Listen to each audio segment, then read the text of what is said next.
এটা আসলে অমানবিক।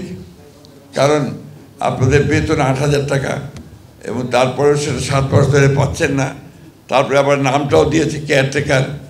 এটা ঠিক হয়নি। আমরা সবসময় ধর্মীয় মূল্যবোধকে সবচেয়ে বেশি গুরুত্ব দিয়েছি। আপনারা এই ১৫-১৬ বছর দেখেছেন কিভাবে একটা ফ্যাসিস্ট শক্তি বাংলাদেশের সমস্ত প্রতিষ্ঠানগুলোকে নষ্ট করে দিয়েছে।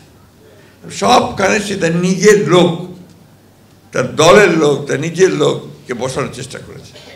এই বসানোর চেষ্টা করতে গিয়ে আপনার গোটা প্রতিষ্ঠানগুলোকে ধ্বংস করে ফেলেছে। আজকে ইসলামিক ফাউন্ডেশন তো একটা প্রতিষ্ঠান, সবচেয়ে মর্যাদাশীল ঐতিহ্যবাহী একটি প্রতিষ্ঠান। তো সেখানে যদি আপনার দলীয় লোককে বসানো হয়, পার্টিজান লোককে বসানো হয়, যারা বাইরে ইসলামের কথা বলবে কিন্তু মুখে ইসলাম বিশ্বাসী করে না, তাহলে তো সেটা সঠিকভাবে চলবে না, তাই না? আপনি আমাকে বলেন কোন দেশে বায়তুল মুকাররমের খতিব পরিবর্তনের সঙ্গে সঙ্গে পালিয়ে যায়? বলেন, এটা তখনই সম্ভব যদি ওই অ্যাপয়েন্টমেন্টটা অত্যন্ত পার্টিজান হয়, দলগত হয়, রাজনীতিকরণ করে হয়, তাই না?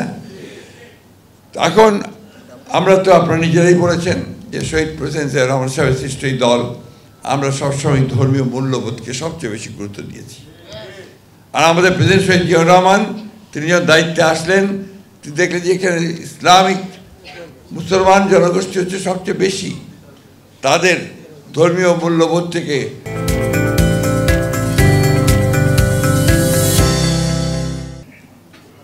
পুরস্কৃত সম্মান দেখানোর জন্য তিনি সংবিধানের মধ্যে বিসমিল্লাহির রহমানির রহিম সংযোজন করলেন, তাই না? এবং আল্লাহর উপরে অবিচল আস্থা ও বিশ্বাস রেখে সকল কার্য পরিচালিত হবে, এটা উনি বলেছিলেন। আমরা সেখান থেকে এক চুরো কোথাও নড়িনি, বরং আরও চেষ্টা করেছি সেটাকে আরও সমৃদ্ধ করবার। আপনারা বলেছেন যে আমাদের দেশনেত্রী বেগম খালেদা জিয়া তিনি এই স্কিম শুরু করেছিলেন, তাই না?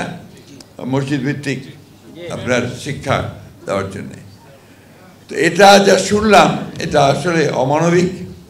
কারণ আপনাদের বেতন ৮,০০০ টাকা এবং তারপরেও সেটা ৭ বছর ধরে পাচ্ছেন না, তারপরে আবার নামটাও দিয়েছে কেয়ারটেকার। এটা ঠিক হয়নি। যারা সেদিন আপনার সিদ্ধান্ত নিয়েছিলেন একেবারেই অবিবেচকের মতো সিদ্ধান্ত নিয়েছিলেন। আমাদের মৌলানা সাহেব, নেসার সাহেব তিনি আজকে সকলের সামনে বলেছেন যে ইনশাআল্লাহ খুব শিগগিরই এটা পরিবর্তন হবে। আমি আশা করি যে আমরা সেই দিকের জন্য অপেক্ষা করব। আমি কথা খুব সংক্ষেপে বলবো।